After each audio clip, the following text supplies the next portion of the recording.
আসসালামু আলাইকুম। আজ আমাদের ধান লাগানোর কাজ পুরোপুরি শেষ হয়েছে আলহামদুলিল্লাহ। গত বছরের তুলনায় এবছর আমরা একটু বেশি জমিতে ধান লাগিয়েছি, কারণ এবছর সকলে ধান বুনে দিছে। যাদেরকে লাগাতে দেখছেন এনারা হচ্ছে রাজশাহীর লোক। এনারা আমাদের এই ফরিদপুরে প্রতি বছরে আসে ধান লাগাইতে। এনাদেরকে দিয়েই আমাদের এখানে ধান লাগানো হয়। বৃহস্পতিবারে আমরা জমিটাকে রেডি করে রেখে দিছিলাম, লোক নেবার কারণে লাগাইতে পারতেছিলাম না। আমরা গতকাল সন্ধ্যার সময় হাটে গিয়ে 4 জন লোক ঠিক করে আমরা আজকে ধানটা লাগানো শেষ করতে পারছি আলহামদুলিল্লাহ।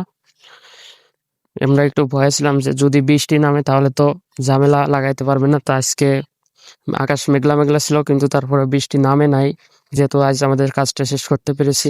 আর ভিডিও শেষে আরো একটা কথা বলি, যাদের অরিজিনাল 87 ধানের পাতা লাগবে তারা নিচে দেওয়া হোয়াটসঅ্যাপ নম্বরে যোগাযোগ করে এখানে এসে দেখে শুনে নিতে পারবেন। সম্পূর্ণ রোগমুক্ত চারা, চারার বয়স মাত্র 26 দিন। আপনাদেরকে খুব সুন্দরভাবে দিতে পারবো ইনশাল্লাহ। যারা নিতে আসবেন তারা খুব দ্রুতই যোগাযোগ করবেন। সকলে আমাদের জন্য দোয়া করবেন। আসসালামু আলাইকুম রহমতুল্লাহ।